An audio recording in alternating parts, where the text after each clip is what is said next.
Bom, pessoal, boa tarde a todos. Estamos aqui de novo com os nossos webinários. Vamos começar agradecendo a presença de todos aqui nessa tarde e agradecendo a professora Ivanise por estar aqui conosco, né, nos honrando com a sua presença nesse webinário, né, com um tema que a gente agora está, desde do mês passado, que a gente está focando em ter webinários que também foquem em áreas, né, em áreas de conhecimento e áreas que a gente tem dentro da nossa universidade e atendendo a pedidos de alguns dos nossos professores. Né? Então, agradeço a professora Ivanise por estar aqui, né? A professora Ivanise, ela tem bacharelado, mestrado e doutorado em Química pela UFSC, né? E ela é professora hoje da Universidade Estadual de Roraima. Ela tem experiência na área de Química, atuando principalmente no tema do ensino de Química, divulgação científica, espaços não formais e educação ambiental. E atualmente a professora Evanise, ela também é coordenadora adjunta dos programas profissionais da área de pós-graduação e ensino na CAPES. Então, ela tem uma experiência muito vasta na área do ensino de Química e ela vai falar um pouquinho para a gente sobre os desafios, então, dessa docência em Química e no contexto da pandemia, né, que é o que a gente está enfrentando agora, né, e a gente tem um curso de Química Medicinal na universidade, né, além das disciplinas de Química que são ministradas nos diversos outros cursos que a gente tem. Né? Então, professora Ivanise, muito obrigado pela sua presença, obrigado por nos honrar com a sua presença aqui. Eu vou lhe passar a palavra e, conforme a gente combinou, no final eu volto para a gente debater um pouquinho as questões que forem sendo enviadas, tá bom? Eu só vou lembrar, pessoal, de vocês mandarem pelo link de questões o nome e o e-mail de vocês para contabilizar a presença nessa atividade e depois as questões que vocês tiverem para a gente fazer para a professora Ivanise. Então, professora Ivanise, a palavra é sua. Obrigada, Alessandra, né? Cumprimentar a todos que estão participando. Neste momento de pandemia, né, as nossas reuniões também passaram a ser virtuais, então é um novo momento que todos nós estamos vivenciando.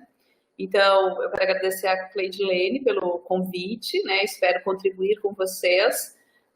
E digo também que eu não tenho respostas para tudo, né? É um momento novo, eu acho que estamos aprendendo juntos, mas a ideia é compartilhar um pouquinho da minha experiência aqui em Roraima, né? Eu vou deixar a minha câmera fechada, porque aí com isso o slide fica um pouco maior, tá?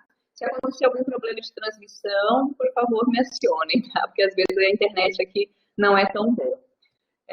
Então foi me solicitado para falar um pouquinho, né, sobre esses desafios na docência e inclusão no contexto da pandemia. E aí, quando eu comecei a pensar, né, como que eu vou falar isso, de que forma eu vou abordar, eu lembrei que o meu maior desafio, enquanto professora, né, enquanto alguém que está começando a trilhar os caminhos de química, foi a questão de mudar de área, né, porque eu sou formada com bacharelado e bacharelado tecnológico na Universidade Federal de Santa Catarina. E aí, durante o meu mestrado, eu comecei a fazer algumas disciplinas da licenciatura. Na época, o meu orientador falou assim, não, faça as disciplinas da licenciatura, porque é uma habilitação a mais. Na época, nós tínhamos a habilitação, né? Então, quando eu entrei na UFSC, tinha habilitação em Química Tecnológica, bacharel e licenciatura. E aí, durante o meu mestrado, então, eu cursei as disciplinas da licenciatura e quando eu defendi o mestrado, logo em seguida, então, eu me graduei como licenciada em Química. Mas aí, após o término do doutorado, também em Química Analítica, e eu trabalhava com desenvolvimento de sensores, eu passei num concurso e comecei a atuar como química e pesquisadora dentro da EPAGRE, que é uma empresa de pesquisa agropecuária em Santa Catarina. E lá trabalhava com desenvolvimento de métodos e análises químicas. E aí, em 2010, Roraima, né, e acabei mudando totalmente, né, de áreas, de hemisfério, inclusive, e também a perspectiva profissional, né. E em Roraima nós não temos o curso de bacharelado em Química, na região norte como um todo nós só temos os cursos de licenciatura, e aí eu comecei a atuar, então, no curso de licenciatura. Para mim, esse foi o primeiro desafio, né, enquanto profissional. Então, Roraima, com ribeirinhos, indígenas, uma característica paisagística também muito diferente do sul, Questão de clima também, né? Aqui nós não temos as 4 estações do ano, nós temos inverno, eu sempre brinco, né? Que é quente e muito quente, mas na verdade eles chamam aqui de inverno e de verão, mas inverno seria o período que nós temos um maior quantitativo de chuvas. Além da questão indígena, que para mim era algo muito distante do sul, e aqui eu acabei tendo um contato maior com indígenas. E quando eu cheguei na universidade, uma universidade nova, né, que foi criada em 2005, multicamp, então ela também atende os municípios do interior. Lembrando que o estado só tem 15 municípios, então é um estado pequeno mesmo. E aí, hoje, a universidade já tem 25 cursos de graduação, 4 mestrados. E aí, quando eu cheguei em 2010 para atuar na licenciatura, parei com algumas disciplinas que não estavam na minha formação enquanto pesquisadora, né? Química geral, tudo bem, porque a gente passa por essa formação e tem uma ideia, né, da química geral, então a gente consegue discutir a química geral com os nossos estudantes, mas aí caíram 2 disciplinas, literalmente no meu colo, né, que foi estágio supervisionado e prática profissional. E aí eu fiquei me questionando muito, né, como que eu vou ensinar alguém a dar aulas se ninguém me ensinou a dar aulas? Né? Porque eu não tive essa formação da sala de aula, das didáticas, das metodologias, das teorias de aprendizagem. Então, para mim, foi um mundo muito novo. Então, eu fiquei um semestre me questionando e ministrando já essas 2 disciplinas e tentando entender, né, como que seria essa concepção da formação de um licenciando, né? Por exemplo, teorias da aprendizagem era uma coisa que passava muito longe da minha formação, didática das ciências. E aí eu comecei a investigar, a buscar, a tentar conhecer como seria o ensino de química, né? Eu comecei com orientações de TCC. Já no final de 2010, nós conseguimos aprovar um projeto no Prodocência para investigar a resolução de problemas com estudantes das licenciaturas de Química, Física, Matemática e Biologia, projetos de extensão também envolvendo o ensino. Então, eu comecei, né, a entrar no mundo do ensino de Química, conhecer um pouco mais o ensino de Química e me apaixonando por esta área do ensino. Hoje eu pesquiso muito pouco na área de Química Analítica, realmente é muito pouco, e a minha produção hoje, a maioria dela, em torno de 80%, é voltado para o ensino de Química. Então, foi uma mudança, né, quando eu vim para Roraima, e também acabou mudando toda a minha percepção de pesquisadora, o meu olhar enquanto docente, inclusive um olhar enquanto cidadã, né, porque quando a gente muda para uma outra região, para uma outra realidade, você acaba também tendo um olhar sobre o todo. E realmente Roraima tem me ensinado muita coisa, principalmente nessa questão da docência. E aí, trazendo um pouquinho da minha experiência, então nós criamos um grupo de pesquisa em 2010, que é o NUPECEM, e que envolve professores de Química, Física, Matemática, Biologia, Pedagogia, professores universitários e envolve também professores da rede. Então, a gente criou um grupo de pesquisa muito misto e que contribuiu muito para a discussão, principalmente, né, de como nós estávamos formando os nossos alunos, os nossos discentes, e como que esses professores estavam chegando lá na sala de aula. E aí foi muito bacana esse feedback com os professores da rede, porque a gente acabava construindo ferramentas, discutindo essa formação inicial desses licenciandos, principalmente em questão de metodologias, de ferramentas e olhares diferenciados, porque nós temos alunos que são de áreas indígenas, alunos de comunidades ribeirinhas, alunos de assentamento. Então, você também precisa ter esse olhar multidisciplinar, né, para essa formação mais heterogênea. E aí, logo em seguida, nós conseguimos aprovar um mestrado em ensino de ciências, e aí também a gente começou a questionar, enquanto grupo de pesquisa, a formação continuada desses docentes. Então, eu acho que esse evento do grupo de pesquisa é que me ajudou muito a ter esse olhar para o ensino, no caso, o ensino de Química, né? E aí, eu comecei trabalhando com educação ambiental, por conta da química ambiental, e depois eu comecei a me apaixonar pelo ensino de química inclusivo. Então, nós já desenvolvemos algumas pesquisas, né, dentro do ensino de química inclusiva. Eu continuo desenvolvendo pesquisa com uma aluna da graduação, uma bolsista PIBIC, E é um ambiente, um espaço que eu estou aprendendo muito, porque eu sempre digo que nós somos seres que a todo momento nós estamos em transformação e aprendendo, né, conhecendo sempre um pouco mais.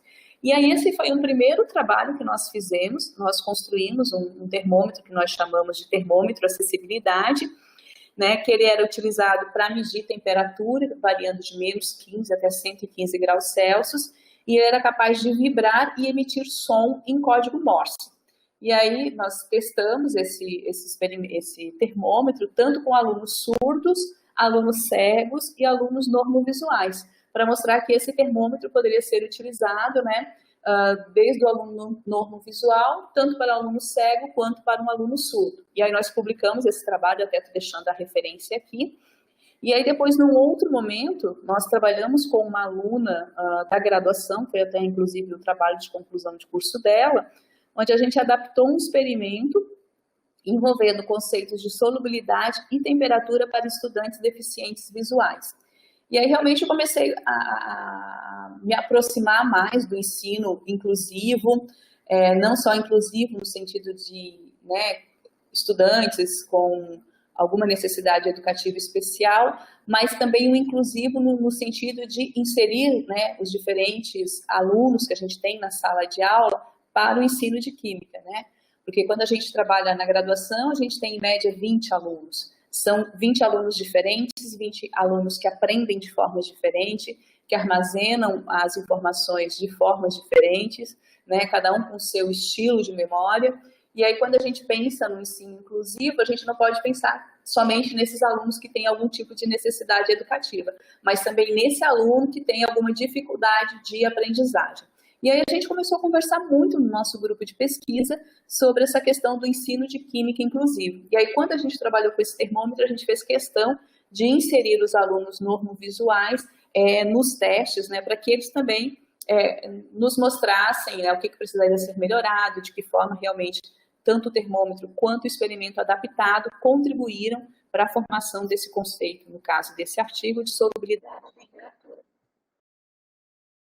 Depois, eu tive uma aluna também de TCC, nós conseguimos aprovar um recurso, e aí nós compramos uma impressora 3D.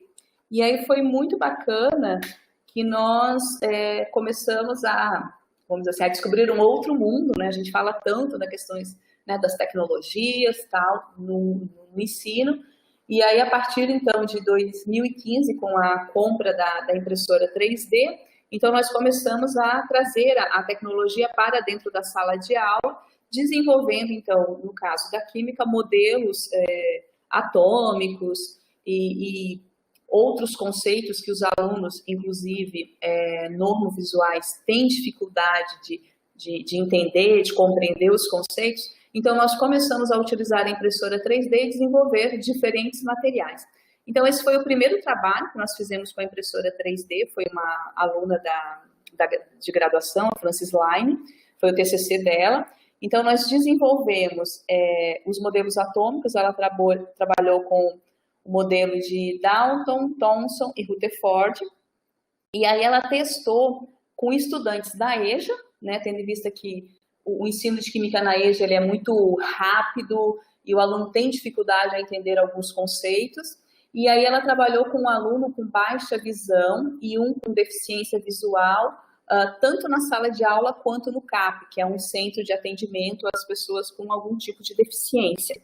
E aí foi muito bacana que com esses dois estudantes, né, o com baixa visão e com deficiência visual, as professoras também se envolveram nesse processo, né, de descobrir este mundo com os olhos vendados, né.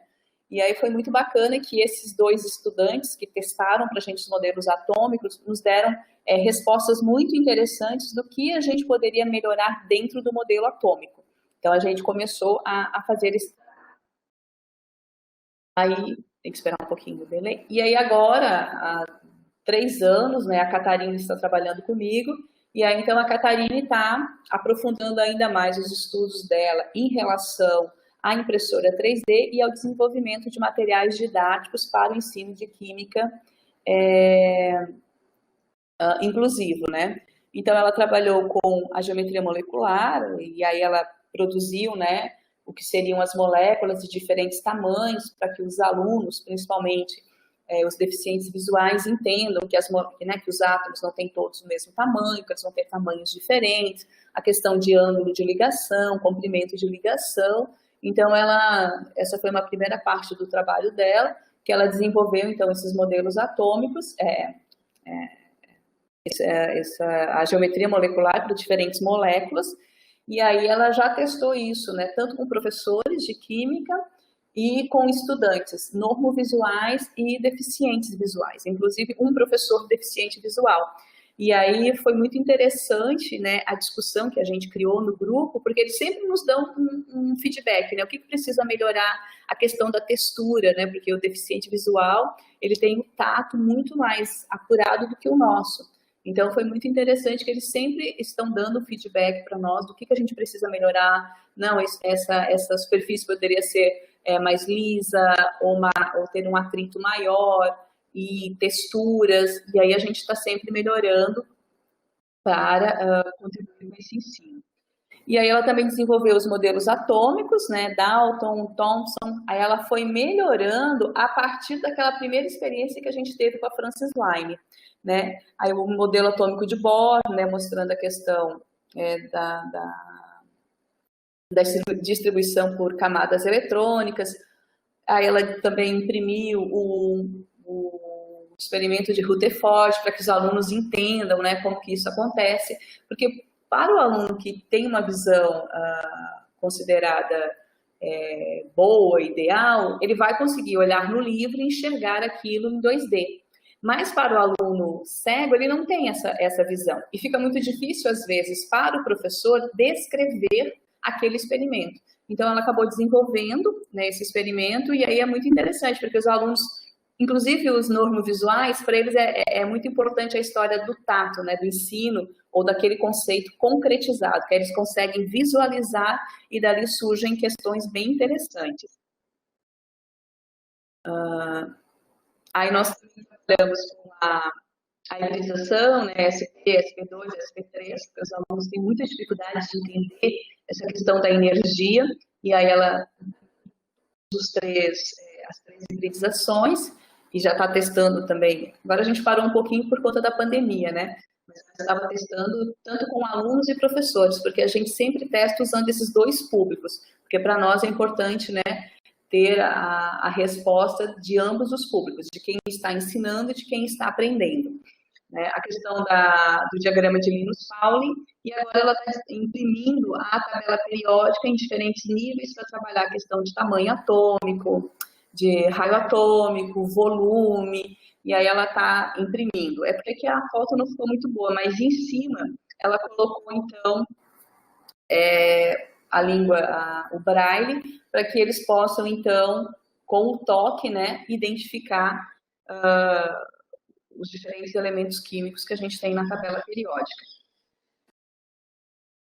E no mestrado, então, a Geame, o TCC dela já foi voltado para o ensino de química inclusivo. Ela é uma aluna que sempre gostou muito de trabalhar com alunos surdos. E aí a Geame, no TCC dela, ela já tinha feito uma pesquisa para identificar se os professores de química física e matemática estavam preparados para trabalhar o ensino inclusivo em suas aulas. E aí foi surpreendente o resultado que nós tivemos. Foram 3 turmas de formandos, deu uma média de, acho que 40 alunos, não me recordo agora o número exato, mas desses 40, apenas 2 tinham uma noção de como eles poderiam trabalhar o ensino, no caso foi o de física e o de química, com aluno surdo e com aluno cego. Então, isso acendeu, né, uma discussão dentro do nosso colegiado, da licenciatura, porque até então nós não tínhamos a inclusão da disciplina de educação inclusiva, porque até 2014 essa disciplina não estava na matriz curricular, e aí a partir do trabalho da Geame, do TCC dela, o nosso colegiado, então, introduziu a disciplina de educação inclusiva e a educação inclusiva com o olhar para a química, para o ensino de química. E aí foi muito interessante que o grupo todo de professores, que até então, né, inclusive nós, os formadores,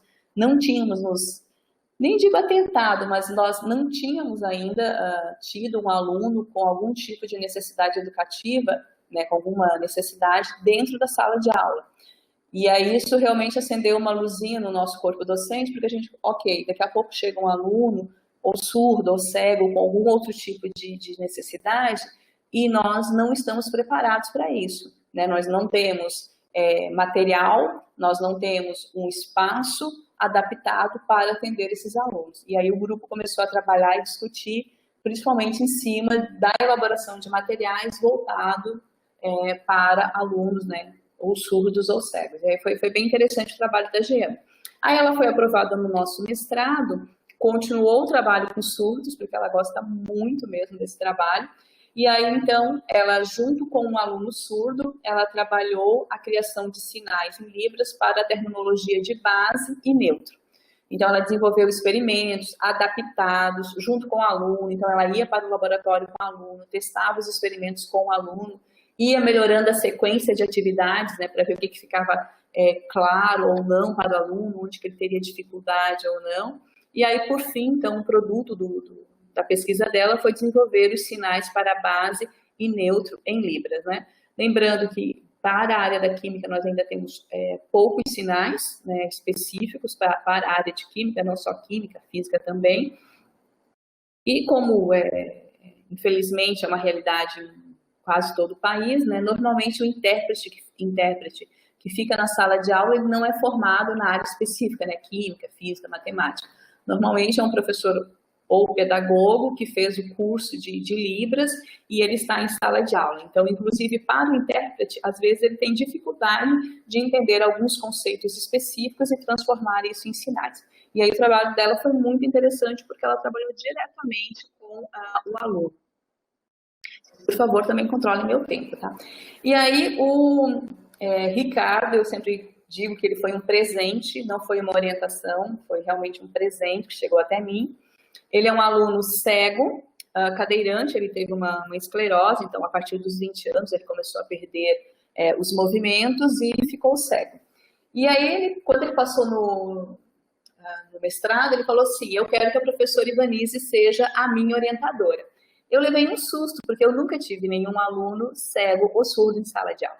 De repente, eu tinha que orientar um menino cego, que é da área de tecnologias, ele é analista de sistema, e ele queria trabalhar com o ensino de química orgânica, porque ele gostava muito da química orgânica, com uma aluna surda. Então, foi um trabalho lindíssimo. Eu aprendi muito com o Ricardo e eu vi que sim, a inclusão é possível. Porque eu tinha um aluno cego, uma aluna surda, ele não tinha formação em química, né? Mas aí eu e a professora da sala trabalhamos com ele esses conceitos de química. E aí, por ele ser da área de tecnologias, ele utilizou aplicativos, ele usou na época o Handtalk, para fazer transformar, né, o que ele falava em sinais de Libra para a menina interpretar. E aí a gente foi corrigindo, né, o aplicativo que ele utilizava para ver que sinais estavam corretos e que sinais estavam um pouco equivocados. Então, o trabalho dele foi lindíssimo, ele provou que a inclusão é possível, mas é preciso um pouquinho de empenho de ambas as partes, né, tanto do professor quanto do aluno e o envolvimento da família, porque no caso dessa menina, a família também se envolveu na pesquisa. E aí, como produto educacional, ele criou um manual com diferentes possibilidades do professor utilizar em sala de aula com aluno surdo, com aluno cego. Então, ele trouxe diferentes aplicativos, softwares, filmes e como trabalhar esses filmes com os alunos. Então, foi muito bacana o trabalho do Ricardo. Foi um menino que eu aprendi muito e me apaixonei de vez por essa área da inclusão. Aí, dentro do ensino de química, eu também utilizo os espaços não formais, né, e a divulgação científica para o ensino de química. Então, eu ministro a disciplina de Química Ambiental, por exemplo, sempre, né, com exceção desse semestre, nós temos pelo menos 2 aulas de campo, porque eu acho importante os alunos também terem um olhar para o espaço não formal e não verem a química somente na sala de aula ou no laboratório. Então, a gente sempre utiliza os espaços não formais também para o ensino de química. Esse aqui foi um trabalho de um aluno meu, que a gente trabalhou com conceitos no ensino de ciências, mas aí depois nós voltamos para esse espaço para trabalhar conceitos de química e com crianças, né? Porque eu também defendo que eu acho que a química ela deve ser abordada desde as séries menores, desde os pequenininhos, porque eles são muito curiosos. Então, a gente pode introduzir, né, alguns conceitos de química, adaptando a linguagem, por isso a divulgação científica, e introduzir essas crianças no mundo mágico da química, que é um mundo mágico, né? Eu sou apaixonada. Aqui também é um outro exemplo de espaço não formal que nós trabalhamos, que é a estação de tratamento de água com os alunos de química, então sempre temos atividades. E aqui o Igarapé, onde eu costumo trabalhar com eles a questão do impacto ambiental, né? Ação antrópica e quais são os problemas relacionados à poluição da água, do solo e assim por diante. Então, eu sempre tenho feito trabalhos nessa direção dentro dos espaços não formais, sempre relacionando espaços não formais com o ensino de química. Esse foi, então, um trabalho com comunidade ribeirinha, também foi no mestrado. Então, esse meu aluno, nós desenvolvemos uma trilha da ciência, jogo, e aqui nós relacionamos a experimentação, jogo e textos de divulgação científica. E aí nós testamos com os alunos da graduação e depois nós levamos esse material para 4 comunidades ribeirinhas, onde o ensino de ciências é muito carente. E aí, tanto os textos quanto os experimentos são todos montados e organizados de acordo com a realidade dessas crianças. Então, a gente tinha um experimento de indicadores, aí nós utilizamos o açaí e outras plantas que estão presentes no dia a dia deles. Na combustão, a gente utilizou a castanha e assim por diante. Então, a gente foi utilizando muito material do dia a dia deles, transformamos isso em experimentos e em textos. E aí, né, eles tinham perguntas, né, dependendo de onde eles paravam nas casinhas ali da trilha, eles tinham perguntas para responder ou eles tinham experimentos para desenvolver. E aí era muito bacana, assim, foi um trabalho que envolveu muitas crianças, eles são alunos de 9º ano, aí nós levávamos jalequinho, touca, porque eles se sentissem cientistas e entrassem no mundo, né, da química. Um trabalho muito bacana. E aqui, por a questão da divulgação científica, nós... Professora Ivanise, eu acho que, não sei se o teu microfone é no fone, mas tem alguns momentos que está abafando e daí fica difícil de ouvir. Deu uma abafada agora no microfone. Ué, será que eu apertei? Agora tá bom, agora tá bom de novo. Eu acho que eu apertei onde não devia apertar.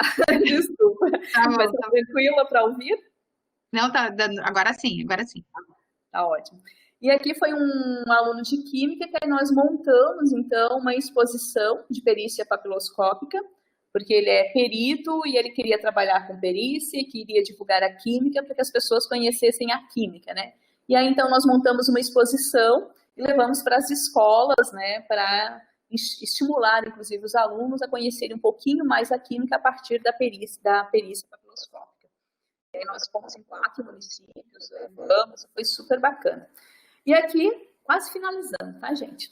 Então, foi o trabalho com indígena, onde nós partimos da etnociência, da etnoquímica, e começamos a trabalhar os conceitos de química. Então, ele é da etnia Wapixana, aqui em Roraima nós temos 9 etnias e 8 subetnias, ele é da etnia Wapixana, e aí, na etnia Wapixana, eles preparam uma bebida que é muito comum, que é o pajuaru, que é utilizado, né, para as festas da comunidade.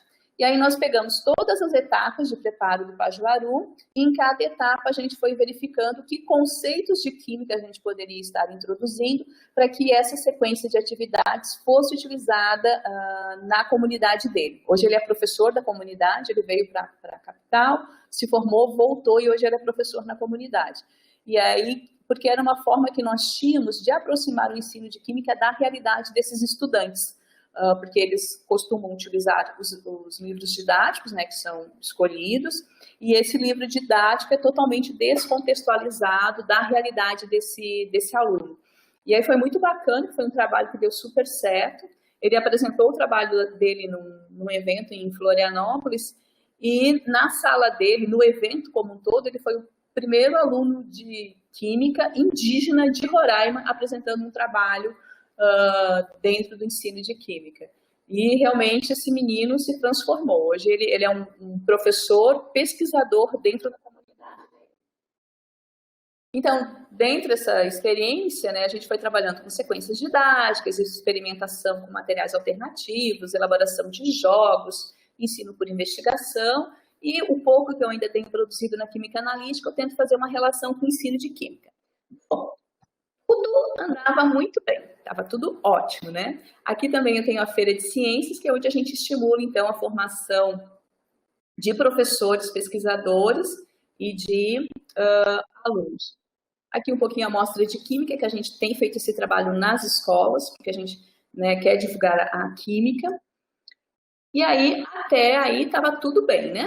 Tudo correndo bem, tudo já organizado, chegou 2020, chegou Corona Covid, e agora?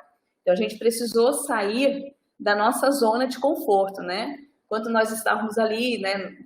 Pelo menos eu vou falar da realidade de Roraima, né? Pelo que a Cleidiane já me falou, a instituição de vocês já vem caminhando para a educação à distância. Aqui em Roraima nós não estamos caminhando ainda para a educação à distância, então era presencial mesmo, né?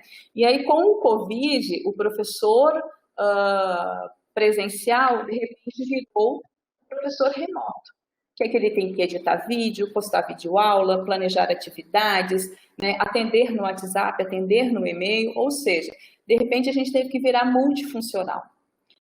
Alguns professores já tinham alguma experiência com as tecnologias, né, com o uso das tecnologias no ensino mas a grande maioria, e aí eu vou falar do nosso curso, nenhum dos nossos professores tinha formação em tecnologias, e por mais que de vez em quando a gente utilizasse, né, videoaula, né, alguma ferramenta que trouxesse a tecnologia como mediadora, isso não era algo rotineiro no nosso dia a dia enquanto docente. Nem no meu, eu usava muito pouco as tecnologias.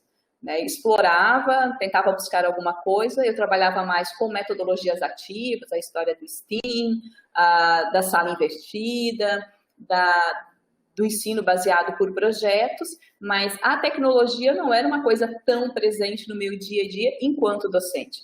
E aí, com a questão do ensino remoto de emergência, porque é o que nós estamos tendo na nossa instituição, nós precisamos aprender como lidar com isso, né?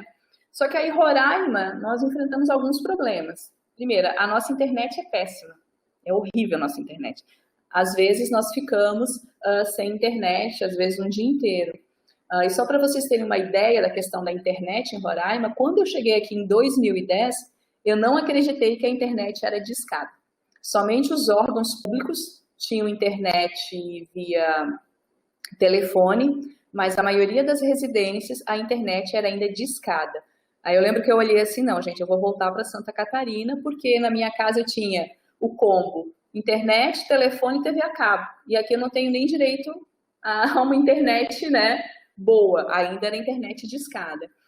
E aí nós aplicamos, a universidade, né, passou um questionário para os alunos responderem, e do nosso quantitativo de alunos, principalmente do interior, 40% deles não tinham acesso à internet. Na verdade, eles não têm acesso à internet, e um outro percentual desses alunos não tem computador.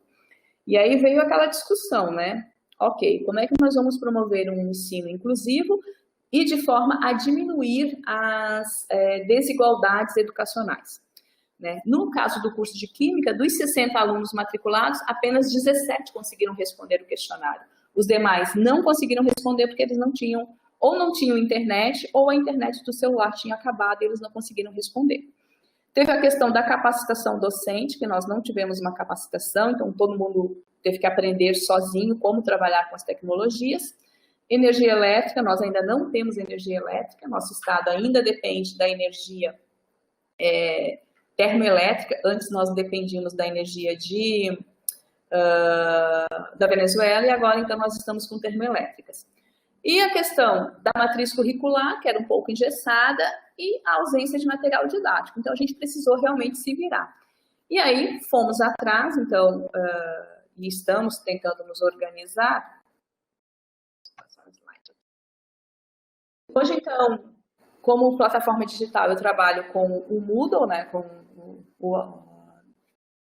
organiza a disciplina, só que em compensação tem alunos que não conseguem acessar o Moodle. Então, as minhas aulas, elas têm sido pelo Google Meet, eu gravo essas aulas e depois eu disponibilizo para eles o link, para eles acessarem, que nem todos conseguem, naquele horário da disciplina, estar acompanhando a disciplina.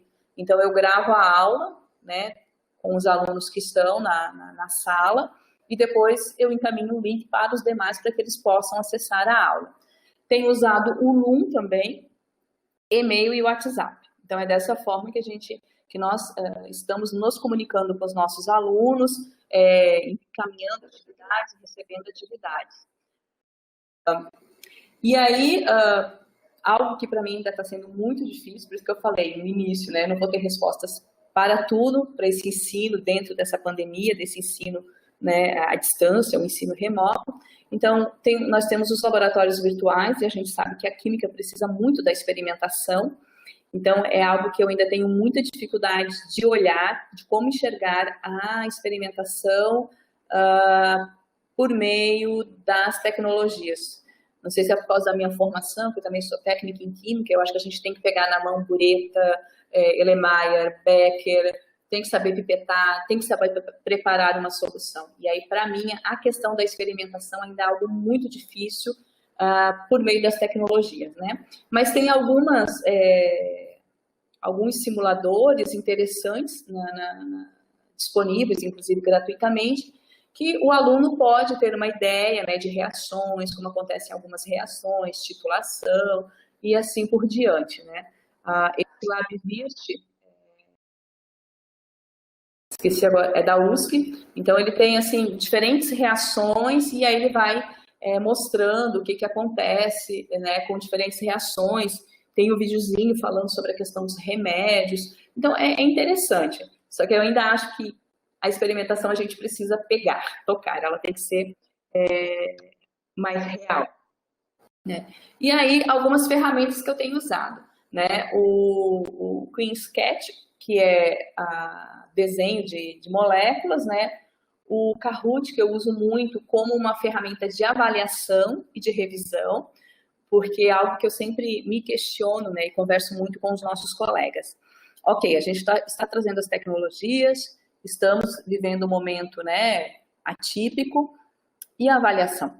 Então, a gente não pode pensar na avaliação no mesmo formato que nós tínhamos antes, em março. Então, a gente precisa também rever a avaliação desses estudantes, né? Então, eu tenho utilizado o Kahoot, estou aprendendo com esses outros que eu botei aqui embaixo, que são novos, né? Eu fui descobrindo agora, pesquisando, buscando. Os vídeos, eu já trabalhava com os vídeos, hoje eu trabalho muito mais com os vídeos. Então, em relação aos experimentos, por exemplo, eu tenho buscado experimentos mais simples para os alunos da graduação, que eles conseguem fazer em casa, e aí eles têm que gravar o vídeo, explicar o experimento, trazer os conceitos e me encaminhar o vídeo para as correções. Então, eu tenho utilizado muito os vídeos. E agora eu estou começando a utilizar podcast também. Tanto eu utilizando podcast, quanto eles me encaminhando podcast. Então, buscando, né, essas ferramentas que a gente tem disponível para tentar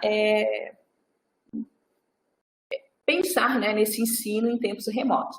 E aí tem essas 4 ferramentas que eu estou ainda lendo sobre elas, manuseando, aprendendo, que também são possibilidades de você trabalhar de uma forma interativa com os estudantes. E aí, mas ainda assim eu tenho alguns questionamentos, né? A questão das aulas experimentais, que eu acho que elas são muito importantes para a formação, então eu sinto falta dessa experimentação. Eu não sei se as tecnologias vão conseguir nos ajudar muito na questão da experimentação. As aulas de campo, que também são importantes para a formação desse aluno. Eu não sei se somente fazer um vídeo sobre um espaço e apresentar para eles será suficiente, né? Nós ainda não temos, na nossa instituição pelo menos, condições de trabalhar, né, com a realidade aumentada. Talvez a realidade aumentada seja algo interessante que a gente possa incluir dentro das nossas aulas. A inclusão, né? Se eu tiver um aluno que não tem condições de acessar a internet, que não tem um espaço adequado dentro da sua casa para estudar, eu não estou promovendo a inclusão. Então, é algo que o nosso grupo, né, questiona, conversa muito, discute muito, né? Até onde realmente a gente está promovendo a inclusão. E, por fim, a avaliação. A avaliação tem que ser diferente, ela não pode ser nos mesmos moldes que nós tínhamos anteriormente. Então, a gente não tem todas as perguntas, a gente saiu da nossa zona de conforto, precisamos voltar a estudar, a ler, a rever e fazer a troca de experiências. Eu acho que, né, diferentes profissionais trocando experiências, talvez a gente consiga um colaborar com o outro, né, no intuito de pensar nesse ensino de química mais inclusivo e a gente, né, vencer esses obstáculos ou esses desafios na docência no contexto da pandemia. E aí aqui, né, por fim, eu trago só algumas reflexões, que eu acho que é para a gente, né, se questionar, né, que tipo de ensino nós queremos, que estudantes estamos formando, de que forma podemos contribuir com os processos de ensino e aprendizagem, pensando nessa questão da pandemia. Eu confesso que eu sinto muita falta da sala de aula presencial, porque eu gosto muito de interagir, de perguntar para os alunos, e aí a tecnologia, ela me impede de eu perguntar e o aluno me responder. Então, isso realmente eu estou refletindo enquanto docente, né, de que forma eu posso estar contribuindo com esses processos. Qual é a nossa relação, né, enquanto educadores e pesquisadores com a sociedade, pensando nessa questão da pandemia, e que mudança de postura a gente precisa ter, né, tendo toda esse contexto novo que está surgindo, e também pensando no pós, né, porque a gente tem que pensar também no pós-pandemia. Então, nós vamos estar, provavelmente, com uma recessão econômica, com muitos desemprego, né, muitas pessoas desempregadas, e aí a formação do nosso aluno ela vai ser cada vez mais importante. Então, a gente precisa preparar esse profissional para essa realidade que ele vai, né, que ele já está vivenciando, mas que daqui a pouco ele vivencia como profissional mesmo, não como estudante. Então, seria isso que eu tinha para apresentar, para a gente poder conversar, e agradeço novamente a oportunidade.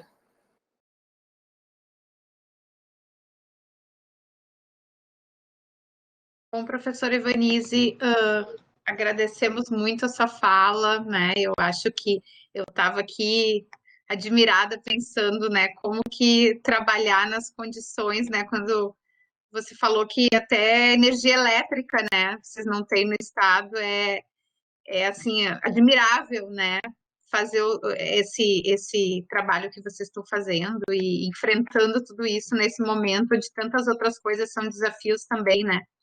Então, parabéns primeiro por todo esse trabalho, eu achei incrível tudo isso, né?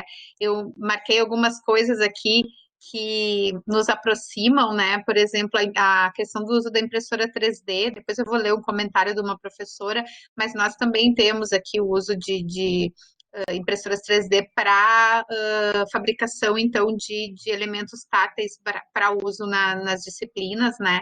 Inclusive, é um projeto também com as escolas, então, eles estão trabalhando, produzindo esses objetos para trabalhar o ensino de química nas escolas, então, é um projeto muito interessante também, né? A professora Simone comentou, depois eu vou ler o comentário dela, mas isso é uma coisa que nos aproxima e daqui a pouco a gente já até pode pensar num projeto conjunto no futuro, né, desses grupos que estão trabalhando com isso, porque eu fiquei admirada com o quanto vocês já trabalharam com a questão inclusiva, né, o trabalho do Ricardo, eu sou da área de computação, eu sou da área de TI, né, então eu fiquei pensando que ele sendo de TI e trazendo toda essa, né, essa problemática para a área de química, para o ensino de química e trabalhar, né, ele sendo cego, trabalhando com uma menina surda, né, gente, é o exemplo máximo de inclusão, né, eu acho que não tem o que possa ser mais inclusivo que tudo isso que foi feito nesse trabalho desse menino, né, então, Muito, muito, muito legal, parabéns mesmo. E a questão do uso dos jogos, né? Quando tu descreveste as técnicas que tu usa, a gente também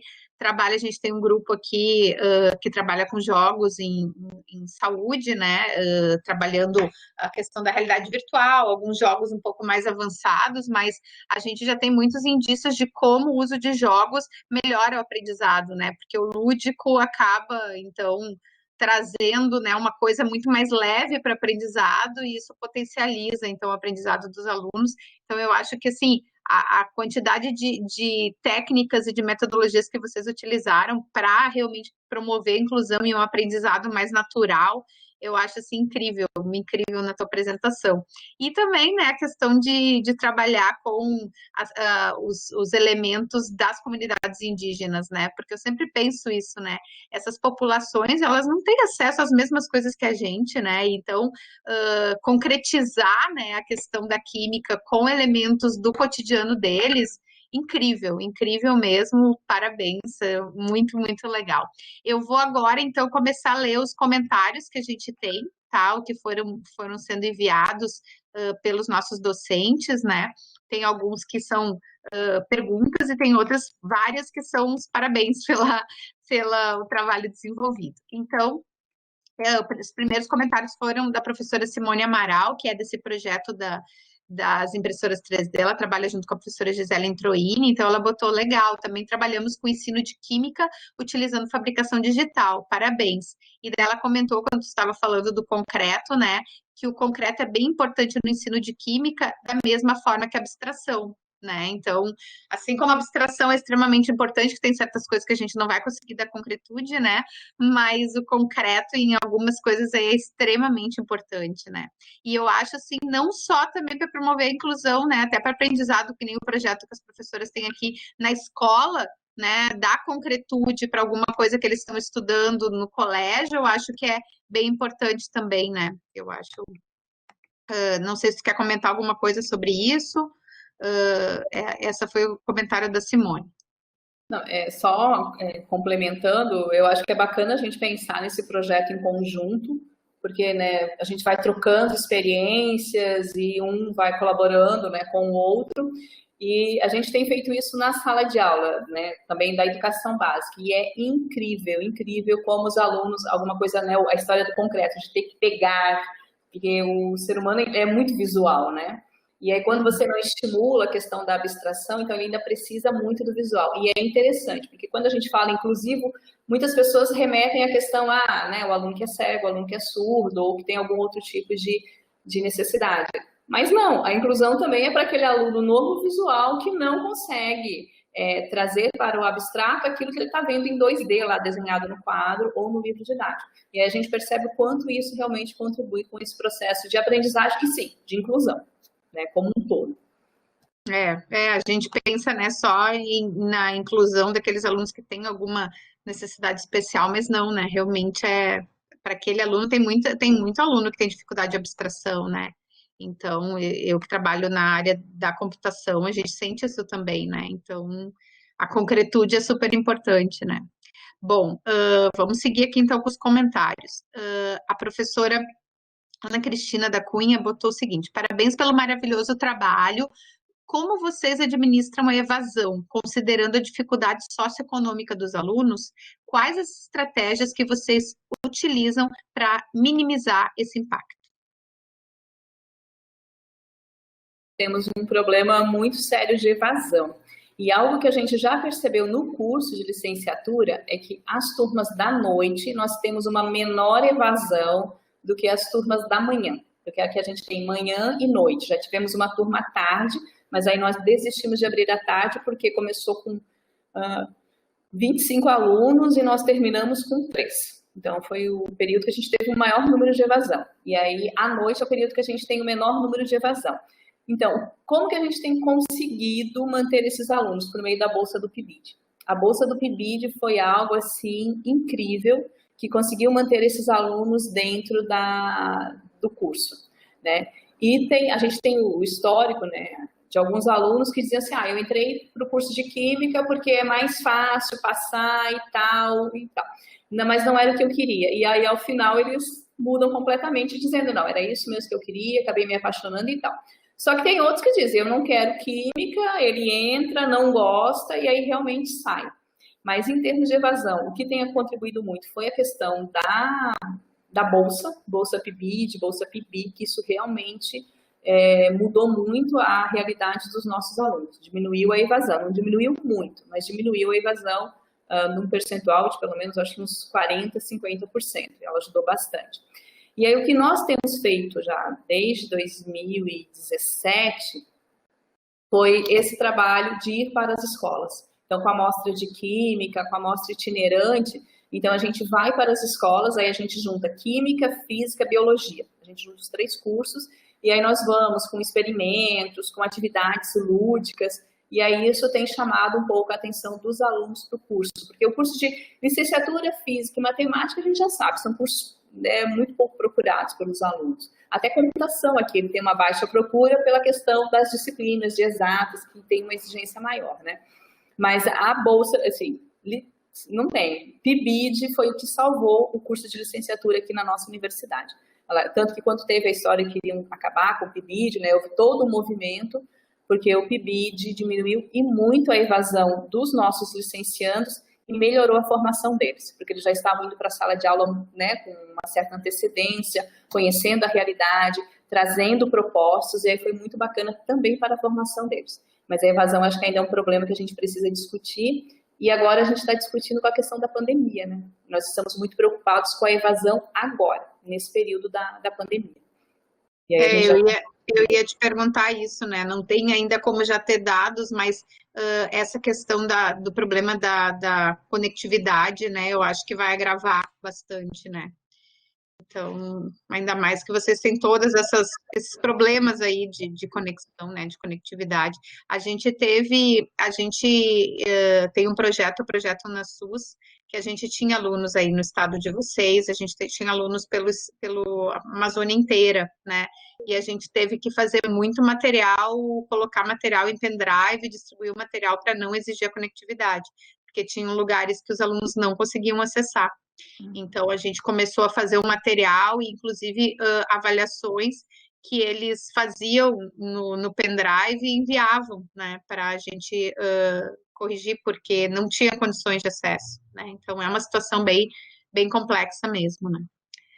Bom, então vamos adiante. A professora Ana Cristina daí fez uma outra pergunta. Ela falou que começamos a usar a plataforma Nearpod e é muito boa. Conheces? Um aluno de PID que desenvolveu. Estamos terminando de revisar um tutorial sobre essa plataforma. Se quiseres, podemos te enviar logo que ficar pronto. Ela está perguntando se conhece essa Nearpod e que ela está se oferecendo para... Então, assim, ela mandou o e-mail dela aqui para acesso, mas depois a gente te envia, se tu quiser. Então, deve ser um trabalho de um aluno aqui nosso, né, que justamente pode ajudar. A professora Simone fez um comentário sobre o que a gente estava falando, né? Essa questão da versão às exatas é incrível. Tem um trabalho com crianças em situação de vulnerabilidade e quando apresentamos jogos com um número desde muito pequeno já não querem brincar, né? Então, eu me lembro que a gente tem na computação, tem um trabalho todo também para trazer mulheres para a computação, né? Porque também tem além de ter essa resistência com as exatas, entre as mulheres ainda é bem mais acentuado isso, né?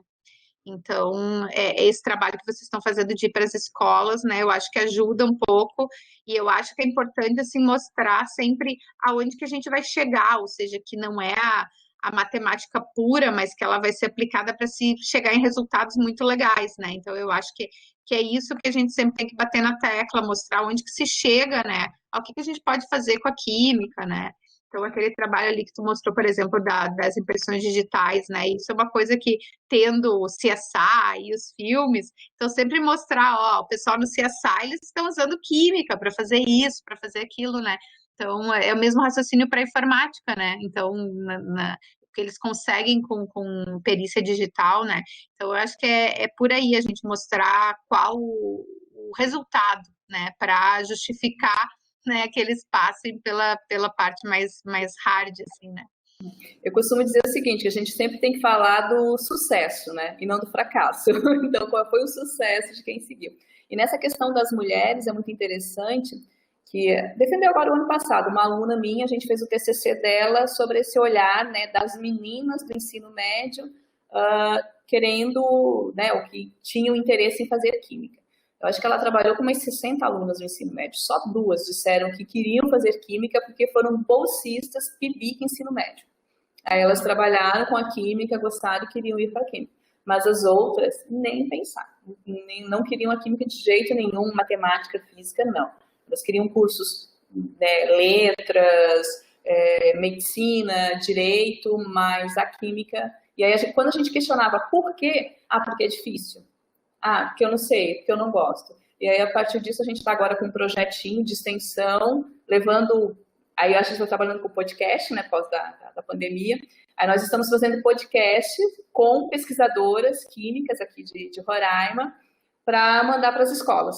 Porque eles têm WhatsApp, tem Facebook e tal. Sim. E aí, a gente vai utilizar esses canais para divulgar os podcasts falando da química, da ciência que essas mulheres fazem, o que é bacana e tal. E aí, a ideia que a gente está tendo para poder trabalhar com as meninas na ciência. Sim, sim. Bom, vamos ver o próximo comentário aqui, então. Professora Marla, parabéns, professora Ivanise, pela linda história profissional. Ótimas dicas para melhorarmos dentro da sala de aula. Professora Juliana, obrigada pela apresentação. Gostaria de saber se você tem alguma sugestão de estilo de avaliação. Essa seria a parte mais difícil para mim neste momento. Nós vamos aprender juntas. Eu estou trabalhando com vídeos, aí o Kahoot, e eu trabalho também com listas de atividades com os alunos. Né? Então, eu mando algumas questões referentes ao material que eles têm que ler. Né? E aí, eu não trabalho com lista de exercício, eu trabalho com questões, problemas.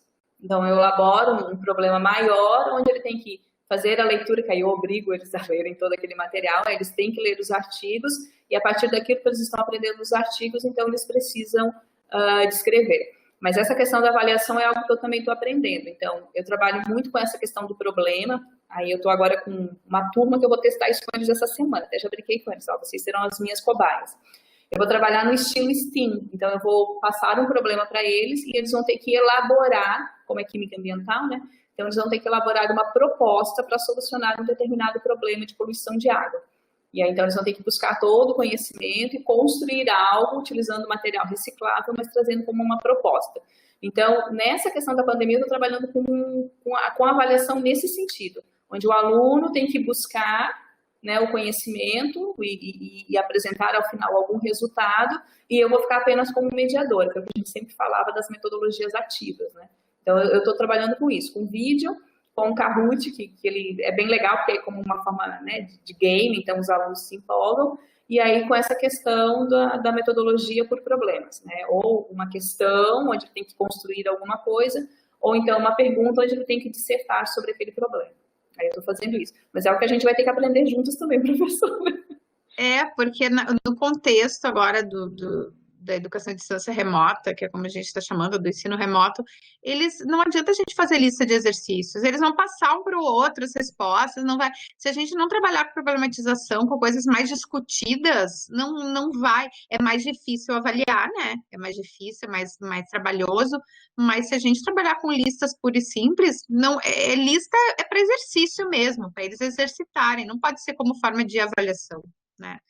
Então, ou para avaliação formativa, deles fazerem sem valer, né, como nota somativa, mas isso a gente tem insistido muito, né, nos nossos webinários, dos professores entender que a avaliação na EAD é diferenciada, né, é diferenciada. E até uma questão que eu queria chamar atenção, né, além de ser diferenciada, a gente precisa pensar também na carga, né, que eles têm. Eles têm, assim como a gente não estava acostumado, de maneira geral, a trabalhar em AD, o aluno não estava acostumado a estudar em AD, né? A gente está com uma semana de aula e a gente já tem relatos de alunos que estão sentindo a carga de trabalho, né? Então, eu queria aproveitar até a oportunidade para falar para os colegas, né? Vamos, né, usar assim da parcimônia na hora de avaliar e na hora de dar atividades, porque não dá para chegar já sobrecarregando demais os alunos, né? Fica muito pesado. Né? E eu acho que uma outra questão que a gente tem que a gente sempre pensa na avaliação lá no final, né? A nota. E eu acho que nesse momento a gente tem que avaliar o processo desse aluno, né? Não só pensar lá no final, mas também esse processo que ele está, né, lendo, esse processo formativo dele, que eu acho que a gente vai conseguir ter um olhar mais interessante para a avaliação só do que o resultado final que ele vai apresentar para nós. A professora Ana Cristina pediu para eu corrigir, eu li a pergunta dela e li como se o aluno dela tivesse desenvolvido a plataforma, mas ele não desenvolveu, ele desenvolveu o tutorial dessa plataforma, ela está pedindo para corrigir, né? Então, ela na pergunta parecia que ela era o desenvolvimento, eu não conheço essa plataforma, mas ela está dizendo que é o tutorial, que ela pode passar o tutorial se for do seu interesse. Bom, aí eu tenho mais uma pergunta. Experiências, mais uma plataforma que a gente aprendeu. É isso aí. Mais uma pergunta, a professora Marisa de Sal fala o seguinte: professora, temos uma aluna com deficiência visual. Qual sua sugestão para aulas de laboratório para alunos ingressantes no primeiro semestre na UFSPA? Quais investimentos seriam prioritários? Bom, eu até posso depois compartilhar algum material que nós temos, né, de experimentos adaptados para alunos cegos, né? No laboratório, aquela questão da rampa e tudo mais. Mas o que nós temos feito na escola, né? A gente não fez isso na universidade, mas como a gente traz esses alunos para a universidade, então a gente faz isso. Então, a questão da acessibilidade, rampas e tal. Mas no momento do experimento, não deixar ele sozinho. Ele tem que ficar junto com os alunos, com uma equipe, né? Para que ele se sinta incluído. E é importante que o professor oriente a equipe dele que esse aluno tem que desenvolver as atividades. Que ele não pode ser uma mera pessoa que vai ficar escutando. Eles têm que envolver esse aluno e se puder trazer experimentos onde ele sinta a diferença de temperatura, né, odores, desde que, né, todo cuidado. Então, é importante trazer esses experimentos onde ele consiga contato, sentir as diferenças, que eu acho isso que é muito bacana. Claro que tem alguns que a gente não vai conseguir, mas aí o colega, né, os colegas têm que se sensibilizar e descrever para esse aluno o que eles estão vendo, porque aí ele vai conseguir imaginar aquela reação, né, ou o efeito. Mas nós já temos alguns experimentos adaptados que funcionam e que é muito interessante. Eles participam mesmo, mas ele precisa se sentir incluído no experimento. Tá? Então, não tem muita coisa para mudar lá no laboratório, não. É uma questão de nós falarmos para os nossos alunos, e a gente também aprender a fazer isso, que ele precisa ser incluído naquele processo, ele participar do experimento, ele participa muito bem. É muito bacana, assim, ver o envolvimento deles nessas atividades. Depois eu posso compartilhar alguns experimentos que nós temos adaptados. Eu ia pedir isso, acho que isso é bem interessante, né, para essa experiência agora nova que, né, tem na UFSPA de ter uma aluna cega, né. Bom, então, deixa eu ler aqui tenho mais elogios. Professora Cleidilene botou muito bom, muito obrigada, Ivanise. Parabéns pelo belo trabalho e a experiência no ensino de Química. O professor Batega, parabéns pelo excelente trabalho. Já fizeste algo utilizando visualizadores moleculares como ferramenta de ensino? Se sim, como foi a experiência? Não, ainda não fiz, professor. Ainda não usei ainda não tive essa experiência. Não fiz. Mas se tiver alguma coisa, a gente pode fazer aqui e depois trocar as experiências. Tá? Não tem problema algum, mas eu ainda não usei mesmo. Agora eu tenho uma pergunta daí de um aluno que está assistindo também o webinário e que é um aluno bolsista PID, que é o nosso programa, né, de iniciação à docência, que são alunos que auxiliam os professores na preparação dos materiais e tudo. Então, ele diz o seguinte: parabéns, o Pedro Henrique Jacques. Parabéns pelo trabalho desenvolvido. Como aluno da graduação de Química Medicinal, isso dá um grande ânimo e incentivo para nós do PID, que queremos, de repente, seguir nossa caminhada de docência. Trabalho bastante com Carro, porém tem as limitações de limite de caracteres na plataforma e a questão do tempo de resposta também. Como a senhora lida com isso para a produção de uma questão um pouco mais elaborada, que demande mais texto no enunciado e mais tempo para o aluno responder? Eu estou me apropriando daquelas outras ferramentas que eu postei, porque tem algumas que elas permitem que você trabalhe, né, com um pouquinho mais de caracteres. Então, eu estou também tentando conhecer outras ferramentas para tentar trabalhar. E aí, quando eu quero alguma coisa que o aluno expresse melhor a sua, né, conhecimento dele, aí não adianta, eu trabalho com uma questão, problema para ele resolver. Eu faço isso. Mas eu estou tentando aprender aquelas outras ferramentas também. Tem uma outra que eu achei bem bacana, né? Eu já tinha usado uma vez com uns alunos na disciplina, mas agora a gente vai fazendo, né, com um pouquinho mais de no dia a dia, que é eles elaborarem histórias em quadrinhos e trazerem uns conceitos. Então, eu estou buscando essas outras ferramentas. Mas aí, como esse game ele não permite que você faça o aluno, né, ter uma questão mais elaborada, então eu uso uma questão problema e ele vai dissertar sobre aquilo, porque inclusive eu consigo verificar os conceitos e se ele está aplicando de uma forma coerente, né? E não desista da licenciatura. É o Pedro Henrique, né? Isso. Bom, então, para terminar, né, eu vou terminar com o comentário da Silvana de Almeida, professora Silvana, que diz o seguinte: hoje a palestra foi inspiradora. Então, eu acho que a gente pode acabar com esse comentário e, mais uma vez, agradecer, né, professora, a sua disponibilidade de estar aqui com a gente. E eu acho que, principalmente nessa questão da impressão 3D, eu acho que a gente pode ter ótimas parcerias aí, né? A professora Simone, que se manifestou aqui, eu acho que pode ser o contato principal, depois a Cleidilene pode te passar o contato dela, para que seja, então, vocês trabalhem juntos, que eu acho que estão na mesma linha, né, de aplicação, então, dessa tecnologia, tá?